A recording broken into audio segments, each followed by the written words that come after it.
ವಚನ ತೆಗೆದುಕೊಳ್ಳಲು ಕೆಲವೇ ಗಂಟೆಗಳು ಬಾಕಿ. ಯಾರಿಗೆಲ್ಲ ಸಿಕ್ತಿದೆ ಶಿವಕುಮಾರ ಸಂಪುಟದಲ್ಲಿ ಸ್ಥಾನ? ಡಿಕೆಶಿ ಜೊತೆ ನಿಂತು ಪ್ರಮಾಣ ಮಾಡುವುದು ಯಾರೆಲ್ಲ? 2 ಹಂತದಲ್ಲಿ ಸಚಿವರ ಆಯ್ಕೆ ನಡೆಯುತ್ತಾ? ಹಳೆ ಮುಖಗಳಿಗೂ ಆದ್ಯತೆ ಕೊಡ್ತಾರಾ? ಹೊಸಬರು ಯಾರಿಗೆಲ್ಲ ಚಾನ್ಸ್?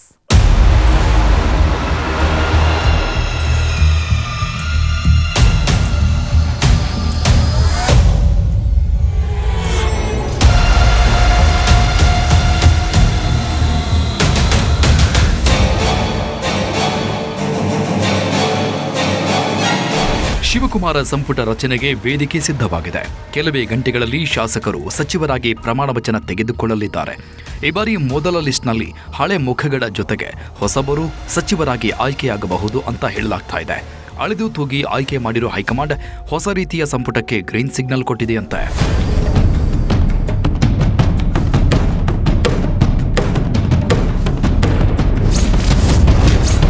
ಡಿಕೆ ಸಂಪುಟ ಮೊದಲ ಲಿಸ್ಟ್ ರೆಡಿ. ಯಾರಿಗೆಲ್ಲ ಸಿಗ್ತಿದೆ ಅವಕಾಶ? ಹಳೆ ಮುಖಗಳ ಜೊತೆ ಹೊಸಬರು, ಹೈಕಮಾಂಡ್ ತಂತ್ರಗಾರಿಕೆ ಏನು?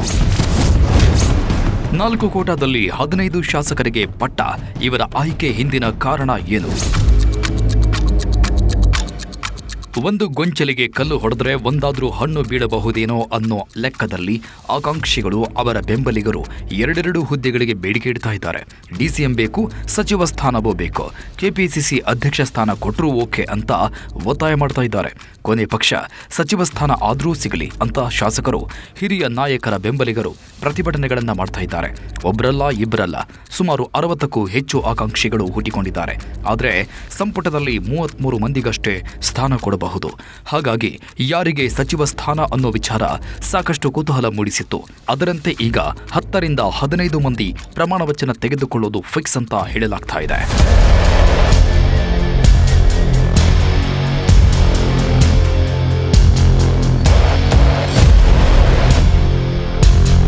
ಡಿಕೆ ಶಿವಕುಮಾರ್ ಪಟ್ಟಾಭಿಷೇಕಕ್ಕೆ ಬೆಂಗಳೂರಲ್ಲಿ ಸಕಲ ಸಿದ್ಧತೆ ನಡೀತಾ ಇದೆ. ಮತ್ತೊಂದು ಕಡೆ ಹೊಸ ಸಂಪುಟವನ್ನ ಸೇರಿಕೊಳ್ಳಲು ಕಾಂಗ್ರೆಸ್ನಲ್ಲಿ ಪೈಪೋಟಿಯೂ ಜೋರಾಗಿ ನಡೆದಿದೆ. ಸರ್ಕಾರದಲ್ಲಿನ 33 ಸ್ಥಾನಗಳಿಗೆ ಸರಿಸುಮಾರು 100 ಶಾಸಕರು ಪೈಪೋಟಿ ನಡೆಸುತ್ತಿದ್ದಾರೆ. ಡಿಕೆಶಿ ಹಾಗೂ ಸಿದ್ದರಾಮಯ್ಯ ದೆಹಲಿಗೆ ಹೋಗಿ ಹೈಕಮಾಂಡ್ ನಾಯಕರ ಮುಂದೆ ಸಂಭಾವ್ಯ ಸಚಿವ ಪಟ್ಟಿ ಇಟ್ಟಿದ್ದು ಈಗ ಅದು ಬಹುತೇಕ ಫೈನಲ್ ಆಗಿದೆ ಅಂತ ಹೇಳಲಾಗ್ತಾ ಇದೆ. ಆದರೂ ಮೊದಲ ಲಿಸ್ಟ್ನಲ್ಲಿ ಅವಕಾಶ ಸಿಗದವರು 2ನೇ ಲಿಸ್ಟ್ನಲ್ಲಾದರೂ ತಮ್ಮ ಹೆಸರು ಇರುವಂತೆ ನೋಡಿಕೊಳ್ಳಲು ಪ್ರಯತ್ನ ಮಾಡ್ತಾ ಇದ್ದಾರೆ. ಈ ಬಾರಿ ಮಾಜಿಯಿಂದ ಹಾಲಿಯಾಗಲು ಹಿರಿಯ ನಾಯಕರು ನೋಡುತ್ತಿದ್ರೆ ಸಚಿವ ಸಂಪುಟ ಸೇರಿಕೊಳ್ಳಲು ಹೊಸಬರು ಪ್ರಯತ್ನಗಳನ್ನು ನಡೆಸುತ್ತಿದ್ದಾರೆ. ಹಾಗಾಗಿ ಆಕಾಂಕ್ಷಿಗಳ ಲಿಸ್ಟ್ ಸಹ ದೊಡ್ಡದಾಗ್ತಾನೆ ಇದೆ.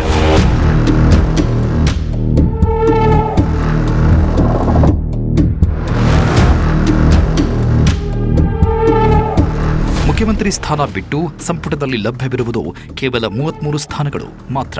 ಆದರೆ ಆಡಳಿತಾರೂಢ ಕಾಂಗ್ರೆಸ್ನಲ್ಲಿ 60ಕ್ಕೂ ಹೆಚ್ಚು ಪ್ರಬಲ ಆಕಾಂಕ್ಷಿಗಳೇ ಇದ್ದಾರೆ. ಇನ್ನು ಮಂತ್ರಿ ಸ್ಥಾನದ ಅವಕಾಶದ ನಿರೀಕ್ಷೆಯಲ್ಲಿ ಇರುವ ಹೊಸಬರು 30-40 ಮಂದಿ ಇದ್ದಾರೆ. ಅಲ್ಲಿಗೆ ಸಚಿವರಾಗುವ ಕನಸು ಹೊತ್ತವರ ಸಂಖ್ಯೆ ಶತಕವನ್ನೇ ದಾಟ್ತಾ ಇದೆ.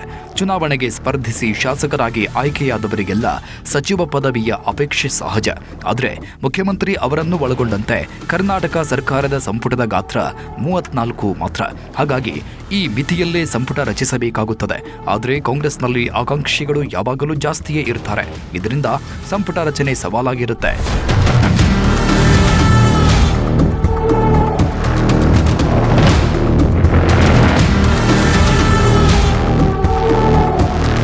ಮುಖ್ಯಮಂತ್ರಿ ಆಗ್ತಾ ಇರೋ ಡಿಕೆ ಶಿವಕುಮಾರ್ ಜೊತೆಗೆ ಕನಿಷ್ಠ 10 ಮಂದಿ ಆದರೂ ಪ್ರಮಾಣ ವಚನ ತೆಗೆದುಕೊಳ್ತಾರೆ ಅಂತ ಹೇಳಲಾಗಿತ್ತು. ಅಲ್ಲದೆ ಸಚಿವಾಕಾಂಕ್ಷಿಗಳು ಹೆಚ್ಚಾಗಿ ಇರೋದ್ರಿಂದ ಒಂದೇ ಹಂತದಲ್ಲಿ ಲಿಸ್ಟ್ ಫೈನಲ್ ಮಾಡಿಕೊಂಡು ಬರಲು ಡಿಕೆ ಸಿದ್ದು ದೆಹಲಿಗೆ ತೆರಳಿದ್ರು. ಈಗ ಜಾತಿ ಪ್ರಾದೇಶಿಕ ಪ್ರಾತಿನಿಧ್ಯದಡಿ ಸಂಪುಟಕ್ಕೆ ಸೇರ್ಪಡೆಯಾಗುವವರ ಪಟ್ಟಿ ಬಹುತೇಕ ಫೈನಲ್ ಆಗಿದೆ ಅಂತ ಹೇಳಲಾಗ್ತಾ ಇದೆ. ಸದ್ಯ ಒಂದೇ ಬಾರಿ ಎಲ್ಲರೂ ಪ್ರಮಾಣ ವಚನ ತೆಗೆದುಕೊಳ್ಳಬಹುದು ಅಂತ, 2 ಹಂತದಲ್ಲಿ ಪ್ರಮಾಣ ವಚನಕ್ಕೆ ಅವಕಾಶ ಕೊಡಬಹುದು ಅಂತ ಹೇಳಲಾಗ್ತಾ ಇದೆ.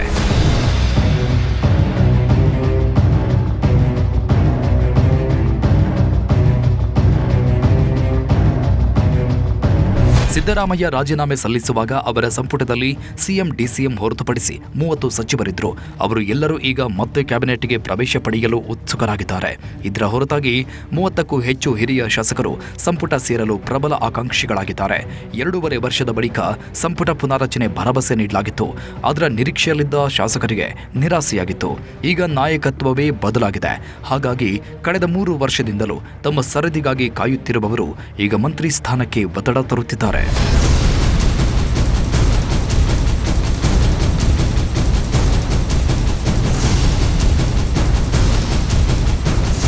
ಸದ್ಯ 2 ಹಂತದಲ್ಲಿ ಸಚಿವರನ್ನ ಆಯ್ಕೆ ಮಾಡಿದರೆ ಮತ್ತಷ್ಟು ಗೊಂದಲಗಳು ಉಂಟಾಗಬಹುದು ಅನ್ನೋ ಕಾರಣಕ್ಕೆ ಒಂದೇ ಹಂತದಲ್ಲಿ ಸಚಿವರನ್ನ ಆಯ್ಕೆ ಮಾಡಲಾಗಿದೆ ಅಂತಲೂ ಹೇಳಲಾಗ್ತಾ ಇದೆ. ಆದರೆ ಭವಿಷ್ಯದ ಅಸಮಾಧಾನ ಶಮನಗೊಳಿಸಲು 2-3 ಸ್ಥಾನಗಳನ್ನು ಬಾಕಿ ಉಳಿಸಿಕೊಂಡು ಉಳಿದ ಸ್ಥಾನಗಳನ್ನು ಒಂದೇ ಹಂತದಲ್ಲಿ ಭರ್ತಿ ಮಾಡಲು ಚರ್ಚೆಗಳು ನಡೆದಿವೆ.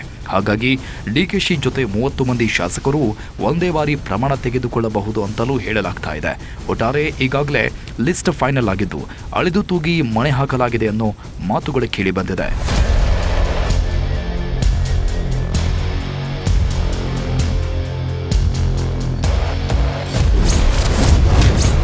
ಮೊದಲ ಹಂತದಲ್ಲಿ ಸರ್ವಜ್ಞನಗರ ಶಾಸಕ ಕೆಜೆ ಜಾರ್ಜ್, ಕೊರಟಗೆರೆ ಶಾಸಕ ಡಾಕ್ಟರ್ ಜಿ ಪರಮೇಶ್ವರ್, ಚಿತ್ತಾಪುರ ಶಾಸಕ ಪ್ರಿಯಾಂಕ್ ಖರ್ಗೆ, ಬಿಟಿಎಂ ಲೇಔಟ್ನ ರಾಮಲಿಂಗಾರೆಡ್ಡಿ, ಗಾಂಧಿನಗರ ಶಾಸಕ Dinesh Gundu Rao, MLC Yathindra Siddaramaiah, Satish Jarkiholi, Chaluvarayaswamy, M B Patil, Krishna Byre Gowda, U T Khader ಅವರಿಗೆ ಸ್ಥಾನ ಸಿಕ್ಕಿದೆ ಅಂತ ಹೇಳಲಾಗ್ತಾ ಇದೆ.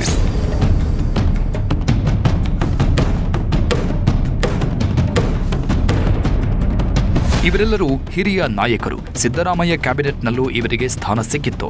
ಜಾತಿ ಪ್ರಾದೇಶಿಕವಾರು ಆಧಾರದಲ್ಲಿ ಇವರಿಗೆಲ್ಲ ಮತ್ತೊಮ್ಮೆ ಮಣೆ ಹಾಕಲಾಗಿದೆ ಅಂತ ಹೇಳಲಾಗ್ತಾ ಇದೆ. ಈ ಲಿಸ್ಟ್ನಲ್ಲಿ ಸಿದ್ದರಾಮಯ್ಯ ಬೆಂಬಲಿಗರು, ಡಿಕೆಶಿ ಬೆಂಬಲಿಗರು ಸಹ ಇದ್ದು ಹೈಕಮಾಂಡ್ ಮಟ್ಟದಲ್ಲಿ ಒಳ್ಳೆಯ ಹೆಸರು ಇರುವ ನಾಯಕರನ್ನೇ ಮೊದಲ ಲಿಸ್ಟ್ನಲ್ಲಿ ಆಯ್ಕೆ ಮಾಡಲಾಗಿದೆಯಂತೆ. ಈ ನಾಯಕರೇ ಬಹುತೇಕ ಡಿಕೆ ಜೊತೆ ಪ್ರಮಾಣ ವಚನ ತೆಗೆದುಕೊಳ್ತಾರೆ ಅಂತ ಹೇಳಲಾಗ್ತಾ ಇದೆ.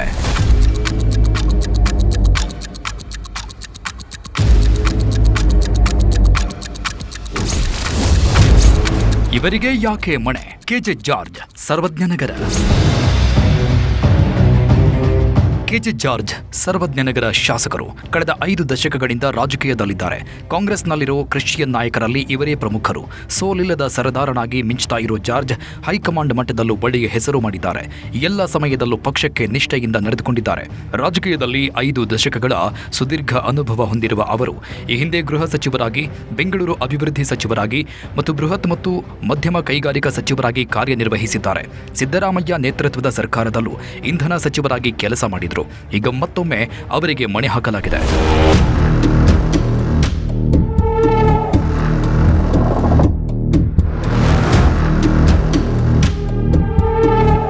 ಹಿರಿಯ ನಾಯಕ ಜಾರ್ಜ್ ಅವರು ಸಿದ್ದರಾಮಯ್ಯ ಬಣದಲ್ಲಿ ಗುರುತಿಸಿಕೊಂಡಿದ್ದವರು. ಹಾಗಂತ ಅವರಿಗೆ ಡಿಕೆಶಿ ಜೊತೆ ಉತ್ತಮ ಸಂಬಂಧ ಇಲ್ಲ ಅಂತೇನೂ ಇಲ್ಲ. ಡಿಕೆಶಿ ಜೊತೆಗೂ ಉತ್ತಮ ಒಡನಾಟ ಇಟ್ಕೊಂಡಿದ್ದಾರೆ.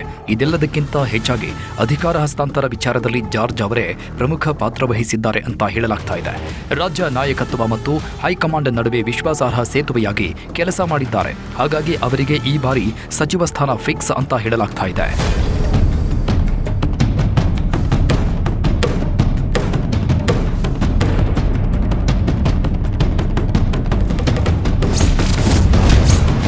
Doctor G Parameshwar, Koratagere. ಕಾಂಗ್ರೆಸ್ ಯಾವಾಗ ಸಂಪುಟ ರಚನೆ ಅಂದ್ರೂ ಅದೊಂದು ಹೆಸರು ಮೊದಲ ಲಿಸ್ಟ್ನಲ್ಲೇ ಇರುತ್ತೆ. ಅದು ಡಾಕ್ಟರ್ ಜಿ ಪರಮೇಶ್ವರ್ ಅವರು. ಜಿ ಪರಮೇಶ್ವರ್ ದಲಿತ ಬಲಗೈ ಸಮುದಾಯದ ನಾಯಕ. 5 ದಶಕಗಳಿಂದ ಕಾಂಗ್ರೆಸ್ ಪಕ್ಷದ ಜೊತೆಗೆ ಗುರುತಿಸಿಕೊಂಡಿದ್ದಾರೆ. ದೊಡ್ಡ ದೊಡ್ಡ ಜವಾಬ್ದಾರಿಗಳನ್ನು ನಿಭಾಯಿಸಿದ್ದಾರೆ. ಅವರು ಈಗಾಗಲೇ ಮುಖ್ಯಮಂತ್ರಿಯಾಗಬೇಕಿತ್ತು ಅನ್ನೋದು ಹಲವರ ವಾದ. ಮುಖ್ಯಮಂತ್ರಿ ರೇಸ್ನಲ್ಲಿ ಪ್ರತಿ ಬಾರಿಯೂ ಇವರ ಹೆಸರು ಕೇಳಿಬರುತ್ತೆ. ಅಷ್ಟೇ ಅಲ್ಲದೆ ಸಿದ್ದರಾಮಯ್ಯ ಬಣದಲ್ಲಿ ಇವರು ಗುರುತಿಸಿಕೊಂಡಿದ್ದು ಹೈಕಮಾಂಡ್ ಸಹ ಇವರ ಮೇಲೆ ನಂಬಿಕೆ ಇಟ್ಟಿದೆ. ಸದ್ಯ ಡಿಕೆಶಿಗೆ ಈಗ ಸಿಎಂ ಆಗುವ ಅವಕಾಶ ಸಿಕ್ಕಿರೋದ್ರಿಂದ ಇವರಿಗೆ ಡಿಸಿಎಂ ಅಥವಾ ಸಚಿವ ಸ್ಥಾನ ಪಕ್ಕಾ ಅಂತ ಹೇಳಲಾಗ್ತಾ ಇದೆ.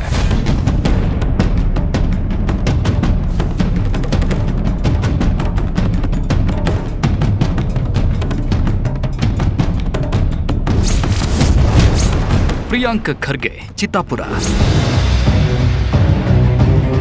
ಪ್ರಿಯಾಂಕ್ ಖರ್ಗೆ ಎಐಸಿಸಿ ಅಧ್ಯಕ್ಷ ಮಲ್ಲಿಕಾರ್ಜುನ ಖರ್ಗೆ ಅವರ ಪುತ್ರ. ಆದರೆ ಅದೊಂದೇ ಆಧಾರದ ಮೇಲೆ ಅವರಿಗೆ ಸಚಿವ ಸ್ಥಾನ ಕೊಡಲು ಸಾಧ್ಯವಿಲ್ಲ. ಪ್ರಿಯಾಂಕ್ ಖರ್ಗೆ ರಾಜ್ಯದಲ್ಲಿ ಕೋಮುವಾದಿಗಳ ವಿರುದ್ಧ ಗಟ್ಟಿ ಧ್ವನಿಯಾಗಿದ್ದಾರೆ. ಸಾಕಷ್ಟು ವಿಚಾರಗಳನ್ನು ತಿಳಿದುಕೊಂಡಿರುವ ಪ್ರಿಯಾಂಕ್ ತಮ್ಮ ಪಕ್ಷವನ್ನ ಎಂಥ ಸ್ಥಿತಿಯನ್ನು ಸಮರ್ಥನೆ ಮಾಡಿಕೊಳ್ಳಬಲ್ಲರು. ಅಷ್ಟೇ ಅಲ್ಲದೆ ದಲಿತ ಬಲಗೈ ಸಮುದಾಯದಲ್ಲಿರೋ ಪ್ರಮುಖ ನಾಯಕರಾಗಿದ್ದಾರೆ. ಬಲಗೈ ಸಮುದಾಯಕ್ಕೆ ಸಿಎಂ ಸ್ಥಾನವೇ ಸಿಗಬೇಕಾಗಿರೋದ್ರಿಂದ ಈ ಬಾರಿ ಪ್ರಿಯಾಂಕ್ಗೆ ದಲಿತ ಬಲಗೈ ಸಮುದಾಯ ಕೋಟಾದಲ್ಲಿ ಸಚಿವ ಸ್ಥಾನ ಫಿಕ್ಸ್ ಅಂತ ಹೇಳಲಾಗಿದೆ.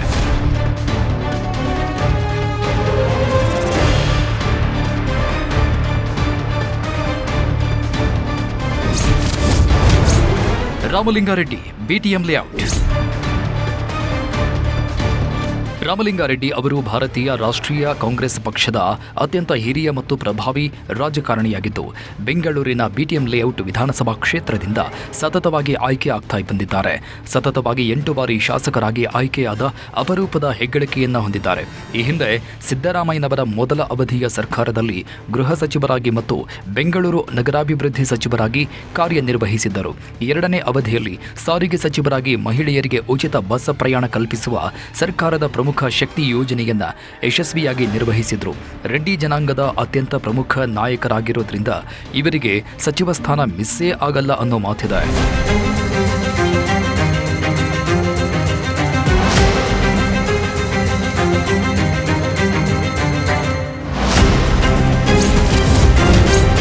ದಿನೇಶ್ ಗುಂಡೂರಾವ್ ಗಾಂಧಿನಗರ. ದಿನೇಶ್ ಗುಂಡೂರಾವ್ ಸಹ ಕಾಂಗ್ರೆಸ್ನ ಹಿರಿಯ ನಾಯಕರು ಹಾಗೂ ಪಕ್ಷಕ್ಕೆ ನಿಷ್ಠೆಯಿಂದ ಇರುವಂತಹ ನಾಯಕರಾಗಿದ್ದಾರೆ. ಮಾಜಿ ಸಿಎಂ ಗುಂಡೂರಾವ್ ಪುತ್ರರಾಗಿರುವ ದಿನೇಶ್ ಗುಂಡೂರಾವ್ ಯಾವ ಬಣದಲ್ಲೂ ಗುರುತಿಸಿಕೊಳ್ಳದೆ ತಟಸ್ಥ ರಾಜಕಾರಣ ಮಾಡ್ತಾ ಇದ್ದಾರೆ. ಈ ಹಿಂದೆ ಕೆಪಿಸಿಸಿ ಅಧ್ಯಕ್ಷರಾಗಿಯೂ ಇವರು ಪಕ್ಷವನ್ನು ಮುನ್ನಡೆಸಿದ್ರು. 1999ರಿಂದ ಸತತವಾಗಿ ಶಾಸಕರಾಗ್ತಾ ಇರೋ ದಿನೇಶ್ ಗುಂಡೂರಾವ್ಗೆ ಡಿಸಿಎಂ ಸ್ಥಾನ ಕೊಡಬೇಕು ಅನ್ನೋ ಒತ್ತಾಯ ಸಹ ಇದ್ದು ಇವರಿಗೆ ಹೈಕಮಾಂಡ್ ಕಡೆಯಿಂದಲೇ ಸಚಿವ ಸ್ಥಾನ ಒಲಿಯಲಿದೆ ಅಂತ ಹೇಳಲಾಗ್ತಾ ಇದೆ.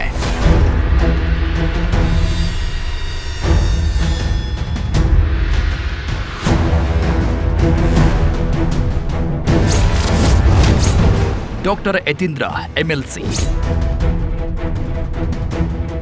2018ರಲ್ಲಿ ವರುಣಾ ಕ್ಷೇತ್ರದಿಂದ ಶಾಸಕರಾಗಿದ್ದ ಯತೀಂದ್ರ ಸಿದ್ದರಾಮಯ್ಯ 2023ರಲ್ಲಿ ವರುಣಾ ಕ್ಷೇತ್ರವನ್ನ ತಂದೆಗಾಗಿ ತ್ಯಾಗ ಮಾಡಿದ್ರು. ಅದಕ್ಕಾಗಿ ಅವರನ್ನ ಕಾಂಗ್ರೆಸ್ ಪಕ್ಷದಿಂದ ಎಂಎಲ್ಸಿ ಮಾಡಲಾಗಿದೆ. ಆದರೆ ಈಗ ಸಿದ್ದರಾಮಯ್ಯ ಸಿಎಂ ಸ್ಥಾನವನ್ನ ಬಿಟ್ಟುಕೊಟ್ಟಿರೋದ್ರಿಂದ ಹಿಂದುಳಿದ ವರ್ಗಗಳ ಕೋಟಾದಲ್ಲಿ ಯತೀಂದ್ರಗೆ ಸಚಿವ ಸ್ಥಾನ ಸಿಗೋದು ಫಿಕ್ಸ್ ಅಂತ ಹೇಳಲಾಗ್ತಾ ಇದೆ. ಸ್ವತಃ ಹೈಕಮಾಂಡ್ ಯತೀಂದ್ರಗೆ ಸಚಿವ ಸ್ಥಾನ ಕೊಡ್ತೀವಿ ಅಂತ ಹೇಳಿದ್ದು ಸಿದ್ದರಾಮಯ್ಯ ಬೇಡ ಅಂತ ಹೇಳಿದ್ರಂತೆ. ಡಿಸಿಎಂ ಪಟ್ಟಕ್ಕೂ ಯತೀಂದ್ರ ಹೆಸರು ಕೇಳಿ ಬಂದಿದ್ದು ಮೊದಲ ಹಂತದಲ್ಲೇ ಅವರ ಹೆಸರು ಫೈನಲ್ ಆಗಿದೆ ಅಂತ ದೆಹಲಿಯಿಂದ ಸುದ್ದಿ ಬಂದಿದೆ.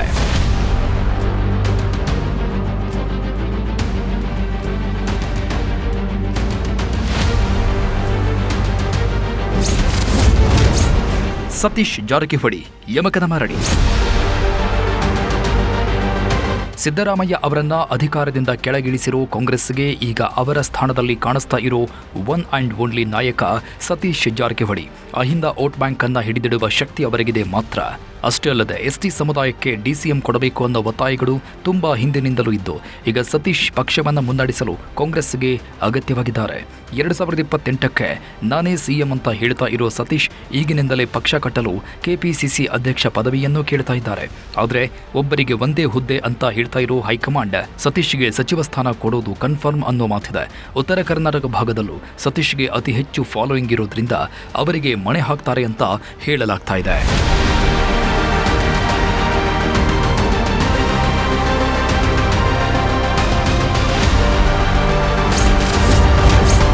ಚಲುವರಾಯಸ್ವಾಮಿ ನಾಗಮಂಗಲ.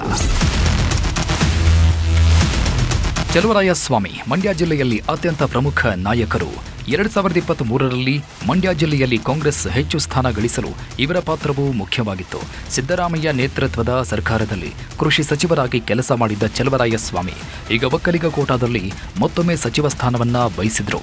ಮಂಡ್ಯ ಭಾಗ ಒಕ್ಕಲಿಗ ಡಿಕೆಶಿ ಬಣದ ಕೋಟಾದಲ್ಲಿ ಚಲುವರಾಯಸ್ವಾಮಿಗೆ ಸಚಿವ ಸ್ಥಾನ ಖಚಿತ ಅಂತ ಹೇಳಲಾಗ್ತಾ ಇದೆ.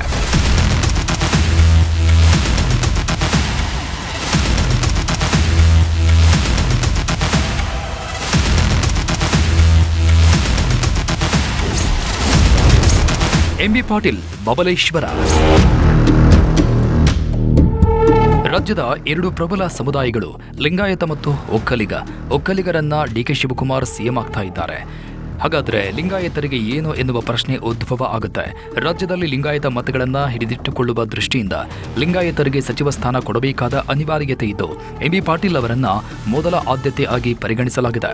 ಎಂಬಿ ಪಾಟೀಲ್ ಲಿಂಗಾಯತ ಸಮುದಾಯದ ಪ್ರಭಾವಿ ನಾಯಕರಾಗಿದ್ದು ಜಾಗತಿಕ ಲಿಂಗಾಯತ ಮಹಾಸಭಾದ ಕಾರ್ಯಾಧ್ಯಕ್ಷರಾಗಿಯೂ ಸೇವೆ ಸಲ್ಲಿಸುತ್ತಿದ್ದಾರೆ. ಸದ್ಯ ಅವರಿಗೆ ಡಿಸಿಎಂ ಸ್ಥಾನ ಕೊಡಬೇಕು ಎನ್ನುವ ಒತ್ತಾಯವೂ ಇದ್ದು ಈಗ ಅವರಿಗೆ ಮೊದಲ ಹಂತದಲ್ಲೇ ಸಚಿವ ಸ್ಥಾನ ಕೊಡಲಾಗಿದೆ.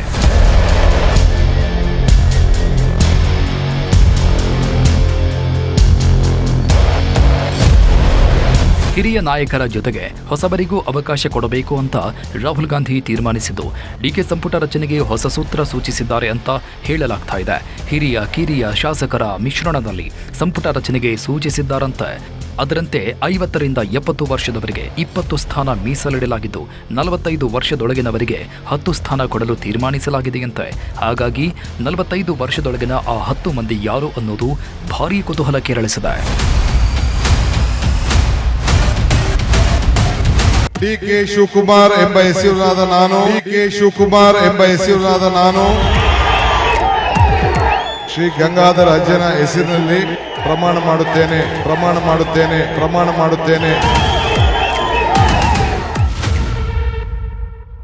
ಸಚಿವಾಕಾಂಕ್ಷಿಗಳ ಲಿಸ್ಟ್ ಫೈನಲ್ ಮಾಡಲು ಸಿದ್ದರಾಮಯ್ಯ ಡಿಕೆಶಿ ತಮ್ಮ ಬೆಂಬಲಿಗರನ್ನೆಲ್ಲ ಕರೆದುಕೊಂಡು ದೆಹಲಿಗೆ ಹೋಗಿದ್ರು. ಅಲ್ಲಿ ಬೆಳಗಿನಿಂದ ಮಧ್ಯಾಹ್ನದವರೆಗೂ ಮೀಟಿಂಗ್ ಮಾಡಿ ಒಂದು ಲಿಸ್ಟ್ ಮಾತ್ರ ಫೈನಲ್ ಮಾಡಲಾಗಿತ್ತು. ನಂತರ ಸಂಜೆ 2ನೇ ಮೀಟಿಂಗ್ನಲ್ಲಿ 30 ಮಂದಿಯನ್ನ ಬಹುತೇಕ ಫೈನಲ್ ಮಾಡಲಾಗಿದೆ ಅಂತ ಹೇಳಲಾಗ್ತಾ ಇದೆ. ಇನ್ನು ಈ ಬಾರಿ ಹಳೆ ಮುಖಗಳ ಜೊತೆ ಯುವಕರು ಮತ್ತು ಹೊಸ ಮುಖಗಳಿಗೆ ಮಣೆ ಹಾಕಲಾಗಿದೆಯಂತೆ.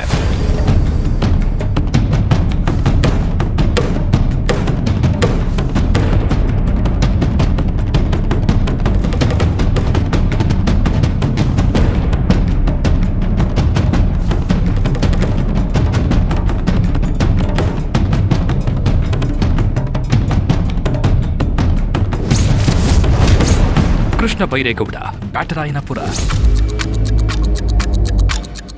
ಕೃಷ್ಣ ಬೈರೇಗೌಡ ಅವರು ಒಕ್ಕಲಿಗ ಸಮುದಾಯಕ್ಕೆ ಸೇರಿದ ಪ್ರಬಲ ನಾಯಕ. ಕೊಟ್ಟ ಕೆಲಸವನ್ನ ಉತ್ತಮವಾಗಿ ನಿಭಾಯಿಸುವ ಖ್ಯಾತಿ ಅವರಿಗಿದೆ. ಬ್ಯಾಟರಾಯನಪುರ ಕ್ಷೇತ್ರದಿಂದ ಸತತವಾಗಿ ಗೆಲ್ತಾ ಇರೋ ಕೃಷ್ಣ ಬೈರೇಗೌಡರು ಗ್ರಾಮೀಣ ಅಭಿವೃದ್ಧಿ ಪಂಚಾಯತ್ ರಾಜ್ಯ ಸಚಿವರಾಗಿ, ಕೃಷಿ ಸಚಿವರಾಗಿ ಉತ್ತಮ ಕೆಲಸ ಮಾಡಿದ್ದಾರೆ. ಹೈಕಮಾಂಡ್ ಜೊತೆಗೂ ಉತ್ತಮ ನಂಟು ಇರೋ ಕಾರಣ ಅವರಿಗೆ ಮತ್ತೊಮ್ಮೆ ಮಣೆ ಹಾಕಲು ತೀರ್ಮಾನಿಸಲಾಗಿದೆ.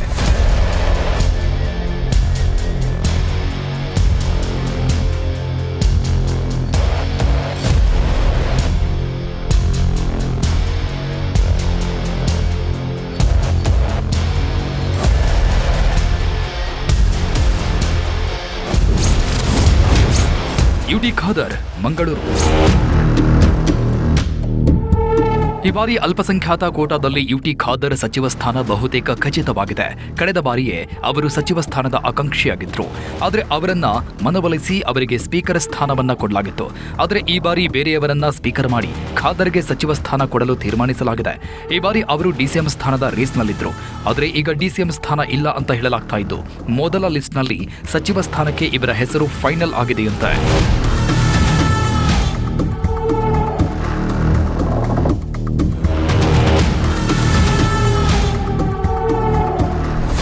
ಯಾವುದೇ ಆಕಾಂಕ್ಷಿ ಅಲ್ಲ.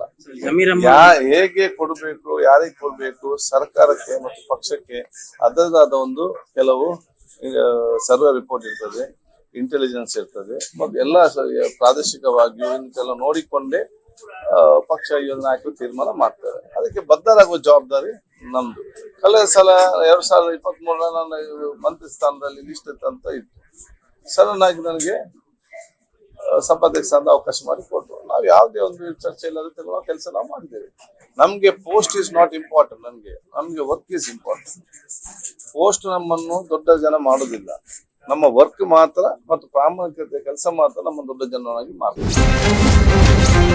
ರೂಪಕಲಾ ಶಶಿಧರ್, ಕೆಜಿಎಫ್. ಹಿರಿಯ ನಾಯಕರಿಗೆ ಗೇಟ್ ಪಾಸ್ ಕೊಟ್ಟು ಹೊಸಬರಿಗೆ ಮಣೆ ಹಾಕಲು ತೀರ್ಮಾನಿಸಿರುವ ಕಾಂಗ್ರೆಸ್ ಹೊಸಬರನ್ನ ಹುಡುಕುವ ಕೆಲಸ ಮಾಡ್ತಾ ಇದ್ದು, ಈ ಬಾರಿ ಕೆಎಚ್ ಮುನಿಯಪ್ಪ ಬದಲಿಗೆ ಅವರ ಪುತ್ರಿ ರೂಪಕಲಾಗೆ ಸಚಿವ ಸ್ಥಾನ ಕೊಡಲು ತೀರ್ಮಾನಿಸಲಾಗಿದೆಯಂತೆ. ದಲಿತ ಎಡಗೈ ಕೋಟ, ಮಹಿಳಾ ಕೋಟಾದಲ್ಲಿ ಇವರಿಗೆ ಸಚಿವ ಸ್ಥಾನ ಫಿಕ್ಸ್ ಅಂತ ಹೇಳಲಾಗ್ತಾ ಇದೆ. ಮುನಿಯಪ್ಪ ಸಹ ತಮ್ಮ ಸಚಿವ ಸ್ಥಾನ ಬಿಡಲು ತೀರ್ಮಾನಿಸಿದ್ದು, ಅವರ ಬದಲಿಗೆ ಮಗಳಿಗೆ ಸಿಗೋದು ಖಚಿತ ಆದಂತಾಗಿದೆ.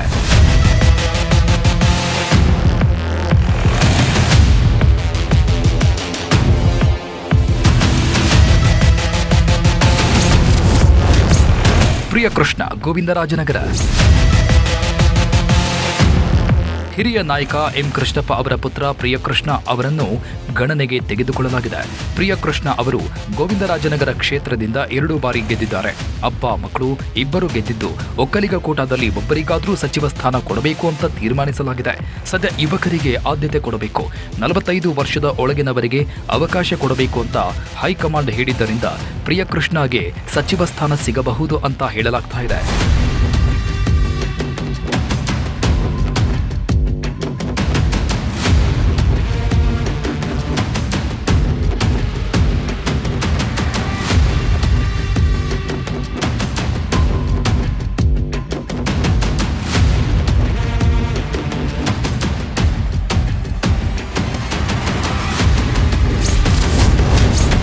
ಶರತ್ ಬಚ್ಚೇಗೌಡ, ಹೊಸಕೋಟೆ. ಹಾಗೆ ಬೆಂಗಳೂರು ಗ್ರಾಮಾಂತರ ಹೊಸಕೋಟೆ ಭಾಗದಲ್ಲಿ ಸತತ 2 ಬಾರಿ ಗೆಲುವು ಸಾಧಿಸಿರುವ ಶರತ್ ಬಚ್ಚೇಗೌಡ ಅವರನ್ನ ಸಚಿವ ಸ್ಥಾನದಿಂದ ಪರಿಗಣಿಸಲಾಗಿದೆಯಂತೆ. ಬಚ್ಚೇಗೌಡ ಅವರ ಪುತ್ರ ಹಾಗೂ ಒಕ್ಕಲಿಗ ಸಮುದಾಯದ ಪ್ರಮುಖ ನಾಯಕ. ಅಷ್ಟೇ ಅಲ್ಲದೆ ಕಾಂಗ್ರೆಸ್ಗೆ ದ್ರೋಹ ಮಾಡಿದ ಎಂಟಿಬಿ ನಾಗರಾಜ್ ಅವರನ್ನ ಸೋಲಿಸಿ ಹೊಸಕೋಟೆ ಕ್ಷೇತ್ರದಲ್ಲಿ ಕಾಂಗ್ರೆಸ್ಗೆ ಮತ್ತೆ ಹಿಡಿತ ತಂದುಕೊಟ್ಟಿದ್ದಾರೆ. ಹಾಗಾಗಿ ಈ ಬಾರಿ ಯುವಕರ ಕೋಟಾದಲ್ಲಿ ಶರತ್ ಬಚ್ಚೇಗೌಡ ಅವರಿಗೆ ಪ್ರಾಧಾನ್ಯತೆ ಕೊಡುವ ಸಾಧ್ಯತೆ ಇದೆ.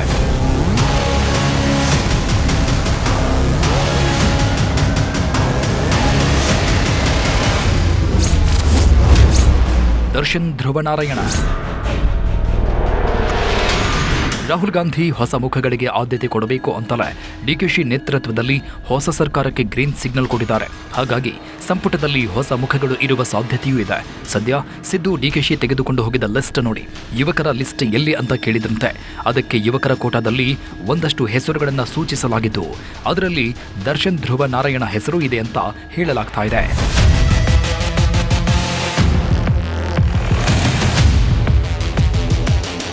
ಡಿಕೆಶಿ ಸಂಪುಟದಲ್ಲಿ ಹಿರಿಯ ನಾಯಕರ ಜೊತೆಗೆ ಹೊಸಬರು ಮತ್ತು ಯುವಕರಿಗೂ ಆದ್ಯತೆ ಕೊಡಲು ತೀರ್ಮಾನಿಸಲಾಗಿದ್ದು, ಮೊದಲ ಲಿಸ್ಟ್ ಪ್ರಕಾರ ಹಿರಿಯರು ಪ್ರಮಾಣ ವಚನ ತೆಗೆದುಕೊಂಡ್ರೆ 2ನೇ ಲಿಸ್ಟ್ನಲ್ಲಿ ಹೊಸಬರು ಯುವಕರಿಗೆ ಆದ್ಯತೆ ಕೊಡಲಾಗುತ್ತೆ. ಆ ಮೂಲಕ ಮೊದಲ ಬಾರಿಗೆ ಗೆದ್ದವರು ಸಹ ಜಾಕ್ಪಾಟ್ ಹೊಡೆಯಲಿದ್ದಾರೆ ಅಂತ ಹೇಳಲಾಗ್ತಾ ಇದೆ.